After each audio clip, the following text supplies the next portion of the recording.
Good morning. അപ്പോൾ നമ്മുടെ ഇന്നത്തെ റെസിപ്പി എന്ന് പറയുന്നത് നമ്മുടെ പുട്ടിന്റെയും അപ്പത്തിന്റെയും ഇടിയപ്പത്തിന്റെയും ചപ്പാത്തിയുടെയും ഒക്കെ കൂടെ കഴിക്കാൻ പറ്റുന്ന ഒരു കടലക്കറിയാണ്. സാധാരണ നമ്മൾ കടലക്കറി ഉണ്ടാക്കുന്നതിൽ നിന്ന് കുറച്ച് വ്യത്യസ്തമാണ്. എന്താണെന്ന് വെച്ചാൽ ഇതിൽ ഗ്രേവി എന്ന് പറയുമ്പോൾ നമ്മുടെ ആ ഒരു ഗ്രേവി മാത്രമേ ഉള്ളൂ. ഇതിൽ സവോളയും അങ്ങനെയുള്ള കാര്യങ്ങളൊന്നും കിട്ടില്ല കേട്ടോ കഴിക്കാൻ. അതെല്ലാം നമ്മൾ അരച്ച് ചേർത്തിട്ടാണ് ഉണ്ടാക്കുന്നത്. അപ്പോൾ വളരെ ഈസിയാണ് ഈ ഒരു കടലക്കറി ഉണ്ടാക്കാൻ. നിങ്ങളുടെ കയ്യിലുള്ള കടല കുക്കാവുന്ന ആ ഒരു സമയമാണ് മെയിനായിട്ട് ഇതിൽ വേണ്ടത്. ബാക്കിയുള്ള കാര്യങ്ങളൊക്കെ വളരെ ഈസിയാണ്. അപ്പോൾ ബാച്ചിലേഴ്സ് ഒക്കെ ക്ഷമിക്കുക, കുറച്ച് തേങ്ങയൊക്കെ അരച്ച് ചേർക്കണം. പക്ഷെ തേങ്ങയൊക്കെ അരച്ച് ചേർത്താൽ നല്ല ടേസ്റ്റി ആയിട്ടുള്ള കടലക്കറിയാണ്. അപ്പോൾ എങ്ങനെയാണ് നമ്മുടെ കടലക്കറി തയ്യാറാക്കുന്നത് നോക്കാം. നമുക്ക് നമ്മുടെ ഇൻഗ്രീഡിയൻസ് നോക്കാം. ഞാനിപ്പോൾ 1/4 കപ്പ് കടല ഓവർനൈറ്റ് സോക്ക് ചെയ്തെടുത്താണ്. ഓവർനൈറ്റ് സോക്ക് ചെയ്തെടുത്തിട്ടില്ല എന്നുണ്ടെങ്കിൽ ഒരു 6 മണിക്കൂർ മുതൽ 8 മണിക്കൂർ വരെയെങ്കിലും സോക്ക് ചെയ്തെടുക്കുക കേട്ടോ. പിന്നെ ഇതിലേക്ക് വേണ്ടത് 2 പച്ചമുളക്. അത് നമ്മുടെ എരിവനുസരിച്ച് പച്ചമുളക് ചേർക്കാം. നമ്മൾ മുളക് പൊടിയൊക്കെ ചേർക്കുന്നുണ്ട്, അതുകൊണ്ട് ഒരുപാട് എരിവുള്ള പച്ചമുളകാണെങ്കിൽ 1 മതി. ചെറിയ എരിവുള്ള പച്ചമുളകാണെങ്കിൽ 2 ചേർക്കാം. പിന്നെ എടുത്തിരിക്കുന്ന ഒരു വലിയ സവോളയാണ്. ഒരു സവോള മതി കേട്ടോ ഇതിലേക്ക്. പിന്നെ വേണ്ടത് ഒരു 1/4 കപ്പ് തേങ്ങ ചിരവിയത്. 1/2 കപ്പ് ആയാലും കുഴപ്പമില്ല, 1/4 കപ്പ് ആയാലും കുഴപ്പമില്ല. ഞാനിപ്പോൾ 1/4 കപ്പ് തേങ്ങ ചിരവിയത് എടുത്തിട്ടുണ്ട്. അപ്പോൾ ആദ്യം നമുക്ക് ഈ കടലയൊന്ന് വേവിക്കാൻ വെക്കണം. നമ്മുടെ കയ്യിലുള്ള കടലയുടെ വേവ് അനുസരിച്ച് എത്ര വിസിലാണെന്ന് വെച്ചാൽ അത്രയും വിസിൽ വരുന്നത് വരെ കുക്കറിൽ വേവിച്ചെടുക്കുക. എൻ്റെ കയ്യിലുള്ള കടല നന്നായി വെന്ത് കിട്ടണം എന്നുണ്ടെങ്കിൽ 10 വിസിൽ വരുന്നത് വരെ കുക്കറിൽ വേവിച്ചെടുക്കണം. അപ്പോൾ ഞാനിത് ഉപ്പും മഞ്ഞൾപ്പൊടിയും വെള്ളവും ചേർത്ത് 10 വിസിൽ വരുന്നത് വരെ കുക്കറിൽ വേവിച്ചെടുക്കാൻ പോവുകയാണ്. അപ്പോൾ ഈ 1/4 കപ്പ് കടലയ്ക്ക് ഞാൻ 2 കപ്പ് വെള്ളം ചേർത്തിട്ടാണ് വേവിക്കാൻ പോകുന്നത്. കുറച്ച് വെള്ളം കൂടിയെന്ന് വെച്ചിട്ട് കുഴപ്പമില്ല, നമുക്ക് ഈ വെള്ളം ആവശ്യമുണ്ട്, കടല വെന്ത വെള്ളം ആവശ്യമുണ്ട്. അതുകൊണ്ട് തന്നെ നമുക്ക് വെള്ളം കൂടിയെന്ന് വെച്ചിട്ട് കുഴപ്പമൊന്നുമില്ല കേട്ടോ. അപ്പോൾ ഞാൻ ആദ്യം കടല വേവിക്കാൻ വെക്കട്ടെ, അതിന് ശേഷം ബാക്കിയുള്ള കാര്യങ്ങൾ പറയാം. അപ്പോൾ നമ്മൾ നമ്മുടെ മസാല പ്രിപ്പയർ ചെയ്യാനായിട്ട് ഒരു പാൻ വെച്ചിട്ട് അതിലേക്ക് വെളിച്ചെണ്ണ ഒഴിച്ചിട്ടുണ്ട്. ഞാൻ 2 പീസ് പട്ട ഇട്ട് കൊടുക്കുന്നുണ്ട്, 1 ഏലക്ക, അതുപോലെ തന്നെ 4 ഗ്രാമ്പു ഇത്രയും ചേർത്തിട്ട് ഇതിൻ്റെ കൂടെ തന്നെ 1 ടേബിൾ സ്പൂൺ പെരിഞ്ജീരകവും കൂടി ചേർക്കുക, നമ്മുടെ വലിയ ജീരകം.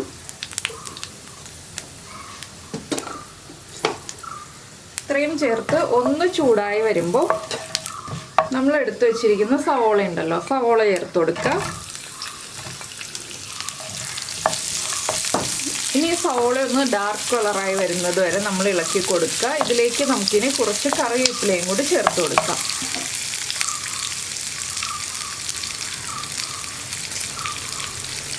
ഒരു 2 കറിവേപ്പിലയും കൂടി ചേർക്കുന്നുണ്ട്. ഇതെല്ലാം ചേർന്നൊന്ന് ഡാർക്ക് കളറായിട്ട് വരട്ടെ. അതിനുശേഷം വേണം നമുക്ക് ബാക്കിയുള്ള കാര്യങ്ങളൊക്കെ ചേർക്കാൻ. അപ്പോൾ നിങ്ങൾക്ക് ഗ്രേവി കൂടുതൽ വേണം എന്നുണ്ടെങ്കിൽ തേങ്ങ ചേർക്കേണ്ട, സവോളയുടെ അളവ് കൂട്ടിയാൽ മതി കേട്ടോ. തേങ്ങ ഇപ്പോൾ 1/4 കപ്പാണ് എടുത്തിട്ടുള്ളെങ്കിൽ ആ 1/4 കപ്പ് തേങ്ങ തന്നെ മതി. പക്ഷേ സവോള 1 എന്നുള്ളതിന് പകരം 1.5 സവോള എടുക്കാം. അപ്പോൾ ഇനി സവോള കുക്കായി കഴിഞ്ഞിട്ട് നമുക്ക് ബാക്കിയുള്ള കാര്യങ്ങൾ പറയാം. അപ്പോൾ നമ്മുടെ സവോളയുടെ കളറൊക്കെ മാറി വന്നിട്ടുണ്ട്. നമുക്കിനി ഇതിലേക്ക് പൊടികൾ ചേർത്ത് കൊടുക്കാം.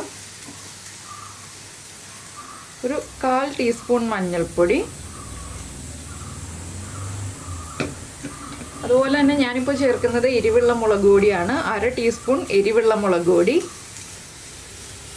പിന്നെ 1.5 ടീസ്പൂൺ മല്ലിപ്പൊടി. പൊടികളെല്ലാം ചേർത്ത് പൊടികളുടെ റോ ടേസ്റ്റ് മാറി വരുന്നത് വരെ നമ്മളൊന്ന് ഇളക്കി കൊടുക്കുക. വെളിച്ചെണ്ണ കുറവാണെങ്കിൽ കുറച്ച് വെളിച്ചെണ്ണയും കൂടി ചേർത്ത് കൊടുക്കുക കേട്ടോ.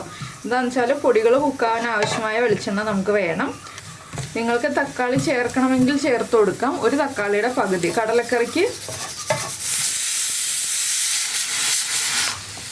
പുളി കൂടുതലായിട്ടുണ്ടെങ്കിൽ ടേസ്റ്റ് ഉണ്ടാവില്ല. അപ്പോൾ പുളി ഇഷ്ടമുള്ള ആളുകളാണെങ്കിൽ 1 തക്കാളിയുടെ പകുതി ഈ ഒരു സവോളയിലേക്ക് ചേർത്ത് കൊടുക്കാം. എനിക്ക് കടലക്കറിക്ക് പുളി ഇഷ്ടമല്ല, അതുകൊണ്ട് ഞാൻ തക്കാളി ചേർക്കുന്നില്ല.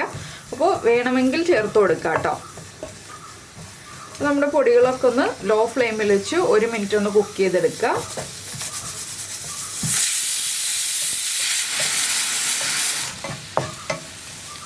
നമ്മുടെ കുക്കറുടെ വിസിൽ വന്നുകൊണ്ടിരിക്കുന്നുണ്ട്. ഈ ഒരു സമയത്ത് തന്നെ നമ്മൾ മസാല പ്രിപ്പയർ ചെയ്യുകയാണെന്നുണ്ടെങ്കിൽ നമ്മുടെ 2 ജോലികളും ഒരുമിച്ച് തന്നെ നടക്കും.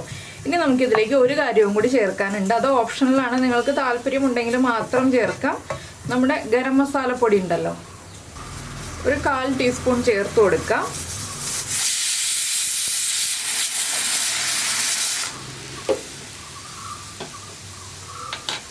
ഗരം മസാലപ്പൊടിയും കൂടി ചേർത്ത് ഒന്ന് ഇളക്കിയതിന് ശേഷം നമുക്കിതിലേക്ക് നമ്മൾ എടുത്തു വെച്ചിരിക്കുന്ന തേങ്ങ ചിരവിയത് ചേർത്ത് കൊടുക്കാം. ഇനി തേങ്ങയും കൂടി ഒന്ന് കുക്കായി വരണം. തേങ്ങ ചേർക്കുമ്പോൾ ഫ്ലെയിം കൂട്ടി വയ്ക്കാം, ഫ്ലെയിം കുറച്ച് വയ്ക്കേണ്ട ആവശ്യമില്ല. തേങ്ങയും കൂടി ഒന്ന് കുക്കായി വന്നാൽ മതി. തേങ്ങയുടെ കളറൊന്നും വല്ലാതെ മാറി വരേണ്ട ആവശ്യമില്ല. ഒന്ന് തേങ്ങ ആ റോ ടേസ്റ്റ് ഒന്ന് മാറി വരുന്നത് വരെ ഒരു 2-3 മിനിറ്റ് ഒന്ന് ഹൈ ഫ്ലെയിമിൽ വെച്ച് ഇളക്കി കൊടുത്തിട്ടുണ്ടെങ്കിൽ തേങ്ങയുടെ കളറൊക്കെ മാറി തേങ്ങയുടെ ആ ഒരു നനവൊക്കെ മാറി വരും. അതുവരെ ഇളക്കി കൊടുക്കുക. അതിനുശേഷം നമുക്ക് വെള്ളം ചേർത്ത് അരച്ചെടുക്കാം. അപ്പോൾ തേങ്ങയുടെ പാകം എങ്ങനെയാണെന്ന് കുക്കായി കഴിയുമ്പോൾ കാണിച്ചു തരാം. നമ്മുടെ തേങ്ങയൊക്കെ കുക്കായി വന്നിട്ടുണ്ട്. ഒരു 3 മിനിറ്റായി ഞാൻ ഹൈ ഫ്ലെയിമിൽ വെച്ച് ഇതുപോലെ ഇളക്കി കൊടുത്തുകൊണ്ടിരിക്കുന്നു. ഇത്രയും മതി. ഇനി നമുക്കിത് ചൂട് മാറി വരുമ്പോൾ അരച്ചെടുക്കാം. വെള്ളം ചേർത്ത് തന്നെ അരച്ചെടുക്കാം കേട്ടോ. അതിനുശേഷം നമുക്ക് ബാക്കിയുള്ള കാര്യങ്ങളൊക്കെ ചെയ്യാം. അപ്പോൾ നമ്മുടെ മസാല ഇതാ ചൂടൊക്കെ മാറി വന്നപ്പോൾ ഞാൻ വെള്ളം ചേർത്ത് അരച്ചെടുത്തിട്ടുണ്ട്. നന്നായിട്ട് പേസ്റ്റായിട്ടല്ല അരച്ചെടുത്തിട്ടുള്ളത്, ചെറിയ തരിതരിപ്പോടെയാണ് അരച്ചെടുത്തിട്ടുള്ളത്. ഇതുപോലെ മതി. എന്താണെന്ന് വെച്ചാൽ നമ്മളിനി സവോളയിൽ നിന്ന് വഴറ്റുന്നില്ല, അതുകൊണ്ട് ഈ ഒരു കൺസിസ്റ്റൻസിയിൽ അരച്ചെടുക്കുക. ഇനി നമുക്ക് ബാക്കിയുള്ള കാര്യങ്ങൾ ചെയ്യാം. വേറൊരു പാൻ വയ്ക്കാം. നമ്മൾ നമ്മുടെ കറി റെഡിയാക്കാനായിട്ട് ഒരു പാൻ വെച്ചിട്ടുണ്ട്. പാനിലേക്ക് ഞാൻ വെളിച്ചെണ്ണ ഒഴിച്ചിട്ടുണ്ട്. ഇതിലേക്ക് നമുക്ക് 1 ടീസ്പൂൺ കടുക് ചേർത്ത് കൊടുക്കാം. കടുക് ഒന്ന് പൊട്ടി തുടങ്ങട്ടെ. കടുക് പൊട്ടി കഴിയാറാവുമ്പോൾ ഞാനൊരു 2 വറ്റൽമുളക് ചെറുതായിട്ട് കട്ട് ചെയ്തെടുത്തിട്ടുണ്ട്. അതുപോലെ തന്നെ കുറച്ചധികം കറിവേപ്പിലയും എടുത്തിട്ടുണ്ട് കേട്ടോ. ഈ ഒരു കറിയിൽ കുറച്ചധികം കറിവേപ്പില ചേർക്കുക. ഇതും കൂടി ചേർത്ത് കൊടുക്കുക. ഇനി ഇതിലേക്ക് നമ്മൾ ചേർക്കുന്നത് നമ്മൾ നേരത്തെ എടുത്ത് വെച്ചിരുന്ന 2 പച്ചമുളക്, അതൊന്ന് സ്പ്ലിറ്റ് ചെയ്തിട്ട് കുറുകെ കട്ട് ചെയ്ത് ചേർക്കുക.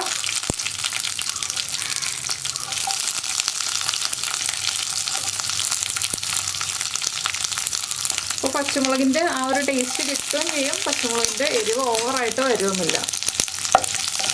ഇതൊന്ന് കുക്കായി വരുന്നത് വരെ 1 മിനിറ്റ് ഒന്ന് ഇളക്കി കൊടുക്കുക.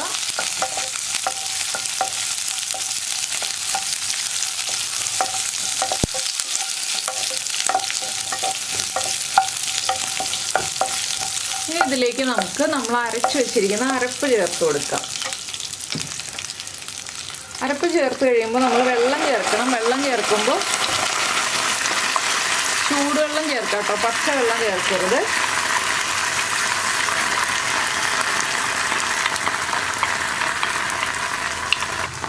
ചെറിയ ചൂടുവെള്ളത്തിലാണ് നമ്മൾ ഈ ഒരു മിക്സിയുടെ ജാറൊന്ന് ചുറ്റിച്ചൊഴിക്കാൻ പോകുന്നത്.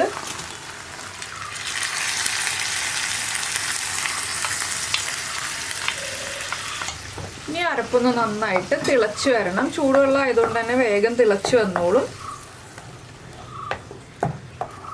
അപ്പോൾ നമ്മൾ കടല വേവിച്ച വെള്ളം കുറവാണെന്നുണ്ടെങ്കിൽ അതിനനുസരിച്ച് നമുക്ക് ഗ്രേവി എത്ര വേണം എന്നുള്ളതനുസരിച്ച് ഇതിലേക്ക് ചൂടുവെള്ളം ചേർത്ത് കൊടുക്കണം. അപ്പോൾ ഞാൻ കടല വേവിച്ച വെള്ളം കൂടുതലുണ്ട്, അതുകൊണ്ട് തന്നെ ഇനി കടല വേവിച്ച വെള്ളത്തോടു കൂടി നമുക്ക് ഇതിലേക്ക് കടല ചേർത്ത് കൊടുക്കാം. ഈ അരപ്പൊന്ന് തിളച്ച് കഴിഞ്ഞിട്ട് വേണം നമ്മൾ കടല ചേർത്ത് കൊടുക്കാനായിട്ട്. അപ്പോൾ ഈ രീതിയിൽ നിങ്ങൾ കടലക്കറി ഉണ്ടാക്കി നോക്കിയിട്ടില്ലെങ്കിൽ ഉറപ്പായിട്ടും ട്രൈ ചെയ്യൂ. ഇത് നല്ലൊരു ഗ്രേവിയാണ്, നമുക്ക് എളുപ്പത്തിൽ പ്രിപ്പയർ ചെയ്യാം. ഈ രീതിയിൽ തന്നെ നമുക്ക് മുട്ടക്കറി ഉണ്ടാക്കാം കേട്ടോ.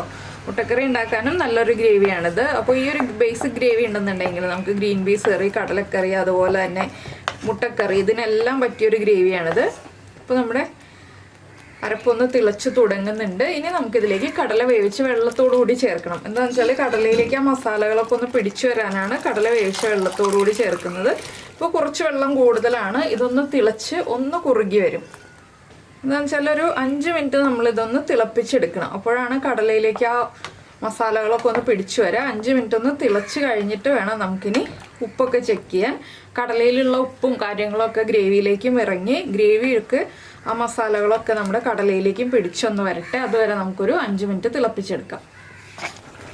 നമ്മുടെ കടലക്കറി നന്നായിട്ട് തിളച്ചുകൊണ്ടിരിക്കുന്നുണ്ട്. ഇത് കണ്ടോ, ഇളക്കി കഴിയുമ്പോൾ നിങ്ങൾ നേരത്തെ കണ്ട ആ ഗ്രേവിയൊക്കെ ഒന്ന് വറ്റി കുറുകി വന്നിട്ടുണ്ട്. ഒരുപാട് തിക്കായിട്ടില്ല കേട്ടോ. ഞാൻ ഒരുപാട് തിക്കായിട്ടുള്ള രീതിയിലല്ല ചെയ്യുന്നത്. നമുക്ക് അപ്പത്തിൻ്റെയും ഇടിയപ്പത്തിൻ്റെയും ഒക്കെ കൂടെ കഴിക്കാൻ പറ്റുന്ന രീതിയിലുള്ളൊരു ഗ്രേവിയാണ്. അപ്പോൾ ഇതുപോലെ കടലക്കറി ഉണ്ടാക്കി നോക്കിയിട്ടില്ലെങ്കിൽ എല്ലാവരും ഉറപ്പായിട്ടും ട്രൈ ചെയ്ത് നോക്കൂ. എല്ലാവർക്കും ഇഷ്ടപ്പെടും. അപ്പോൾ നിങ്ങൾ എല്ലാവരും ഉണ്ടാക്കി നോക്കിയിട്ട് നിങ്ങളുടെ കമൻസൊക്കെ അറിയിക്കുക. അതുപോലെ തന്നെ നമ്മുടെ ചാനലിൽ ഈ വീഡിയോ പ്രസൻറ്റ് ചെയ്ത രീതിയൊക്കെ ഇഷ്ടമായി എന്നുണ്ടെങ്കിൽ നമ്മുടെ ചാനലൊന്ന് സബ്സ്ക്രൈബ് ചെയ്ത് സപ്പോർട്ട് ചെയ്യണേ. സബ്സ്ക്രൈബ് ചെയ്യുന്നതിന് ഈ വീഡിയോയുടെ താഴെയുള്ള റെഡ് സബ്സ്ക്രൈബ് ബട്ടൺ ഒന്ന് ക്ലിക്ക് ചെയ്യുക. അതിൻ്റെ റൈറ്റ് സൈഡിലുള്ള ബെല്ലൈക്കണും ക്ലിക്ക് ചെയ്യുക. അപ്പോൾ ഓൾ എന്ന് പറഞ്ഞിട്ടൊരു ഓപ്ഷൻ കാണാം. ആ ഓളും കൂടി പ്രസ് ചെയ്തിട്ടുണ്ടെങ്കിൽ ഞാൻ എപ്പോഴും വീഡിയോ അപ്ലോഡ് ചെയ്യുമ്പോൾ നിങ്ങൾക്ക് നോട്ടിഫിക്കേഷൻ വരും. അപ്പോൾ ഞാനിത് അപ്പത്തിൻ്റെ കൂടെയാണ് കേട്ടോ ഇന്ന് ഉണ്ടാക്കിയിരിക്കുന്നത് കടലക്കറി. നിങ്ങൾക്ക് അപ്പത്തിൻ്റെയോ പുട്ടിൻ്റെയോ ഒക്കെ കൂടെ കഴിക്കാം. അപ്പോൾ എല്ലാവരും ട്രൈ ചെയ്ത് നോക്കുക. നമുക്ക് നമ്മുടെ അടുത്ത റെസിപ്പിയുമായിട്ട് അടുത്ത ദിവസം വീണ്ടും കാണാം.